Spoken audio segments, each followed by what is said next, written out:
दुर्गा पूजा की वो रात जब तेज बारिश, घना अंधेरा और सुनसान जंगल, और अचानक एक औरत जो इंसानों जैसी नहीं थी, पर वो इंसान नहीं, वो एक आत्मा थी। आज का यह पैरानॉर्मल इंसिडेंट हमें करण ने शेयर किया है, जो असम के सिलीचर और उदरबोध के बीच एक सुनसान रास्ते पर जा रहे थे। तब इनके साथ घटना घटी, जहां रात में कोई रुकना तो दूर की बात, उस रास्ते पर कोई जाना भी नहीं चाहता। यह घटना 2019 की है। सिलीचर में रहने वाले 6 दोस्त राहुल, अमन, विकास, सूरज, करण और दीपक।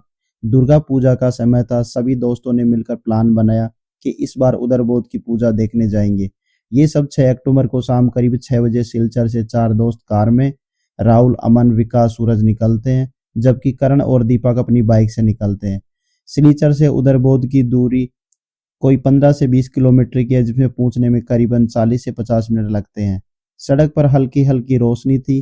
काफी संख्या में लोग पैदल जा रहे थे। पूजा का माहौल पूरे जोश में था। उदरबोध पहुंचते पहुंचते इनको रात हो चुकी थी। भीड़ बहुत ज्यादा थी। अब ये सब मेले में एंजॉय करने लगे। कोई फोटो खिंचा रहा था, कोई सेल्फी ले रहा था। तभी सभी ने साथ में खाना खाया। राहुल इन सब को बोलता है, भाई पता है आपको, उदरबोध अपनी भव्य और अद्वितीय दुर्गा पूजा के लिए पूरे असम और खासकर बराक घाटी में प्रसिद्ध है। यहाँ थीम आधारित पांडाल लगे होते हैं। तभी करण बोलता है, भाइयों वहाँ एक पांडाल लगा हुआ है जो अपने पुराने महल या गुफाओं जैसा है। मेला देखते देखते करीब रात 9 बज गए। अचानक आसमान बदल गया।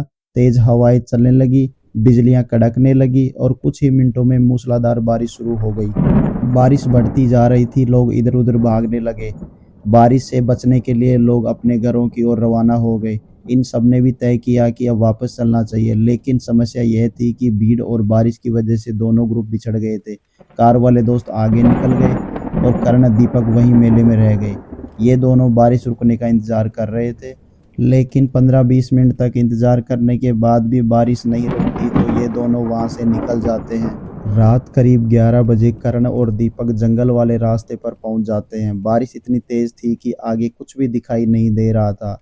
इन्होंने सोचा थोड़ी देर रुक जाते हैं। अब ये दोनों एक पेड़ के नीचे बाइक खड़ी कर देते हैं, लेकिन 10 मिनट, 15 मिनट, 20 मिनट बारिश रुकने का नाम नहीं ले रही थी। जंगल इतना घना था कि चारों ओर बड़े बड़े पेड़ हिलते हुए नजर आ रहे थे। सुनसान रास्ता, दूर दूर तक कोई दिखाई नहीं दे रहा था। पेड़ों के पत्तों की आवाजें व जानवरों की धाड़ की आवाजें करण व दीपक को डरा रही थी। अब रात कुछ ज्यादा ही हो गई थी। बिजली जोर जोर से चमक रही थी। पेड़ ऐसे लग रहे थे कि किसी आदमी की परछाई हो। दीपक बोला, करण यहाँ ज्यादा देर रुकना मुझे ठीक नहीं लग रहा। करण ने भी हाँ में सिर हिलाया।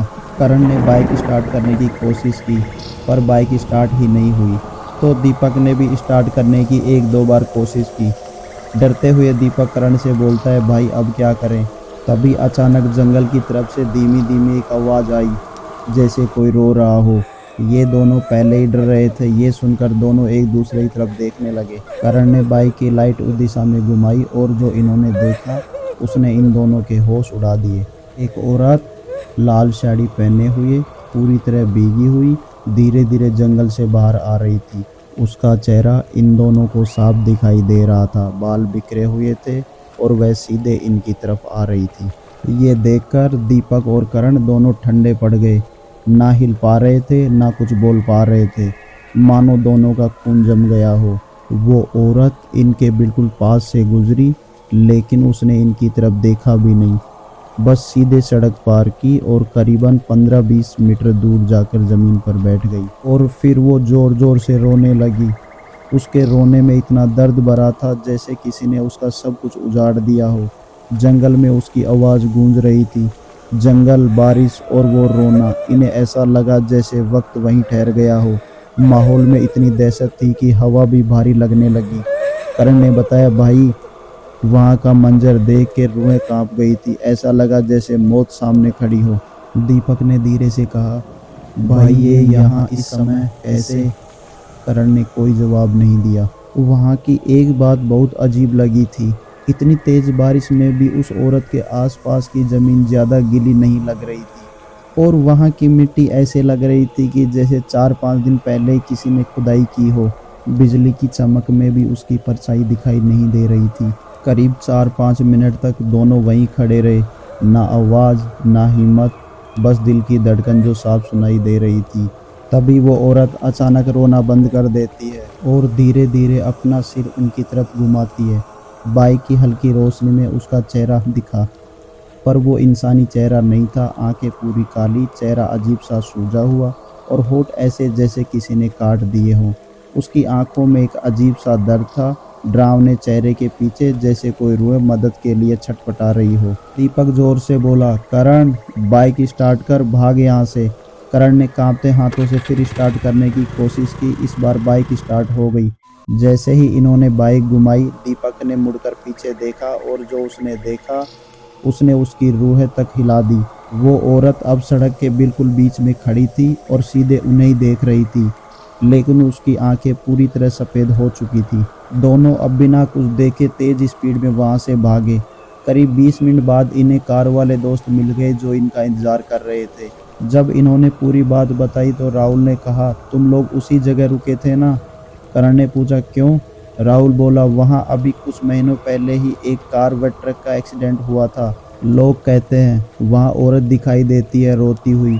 अब ये सभी अपने अपने घर चले जाते हैं। उस रात इनको थकान इतनी हो गई थी कि ये जाते ही सो जाते हैं। अगली रात करण अपने कमरे में सो रहा था। उसे एहसास हुआ कि उसके अलावा भी उसके कमरे में और कोई है। करण सुबह दीपक से मिलता है और दीपक के साथ रात को हुआ जो उसे बताता है। तभी दीपक बोलता है, भाई जो तेरे साथ हुआ है वही मेरे साथ भी हो रहा है। दीपक बोलता है, शायद उस रात की वजह से अपने को ऐसा लग रहा है। रात को अचानक कमरे में किसी के रोने की आवाज़ सुनकर दीपक उठ गया। ये वही रोने की आवाज़ थी जो उस रात वो औरत जंगल में रो रही थी। दीपक बोलता है, कौन है वहाँ? डर की वजह से दीपक अपने मोबाइल में हनुमान चालीसा सुनने लगता है। दीपक ने पूरी रात हनुमान चालीसा सुनते हुए गुजारी।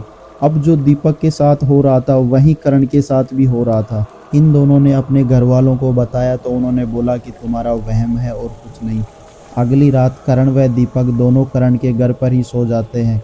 करण ने बताया, भाई जब हम दोनों सो रहे थे तब वो औरत हमारे सपने में आती है और हमारे से मदद मांगती है।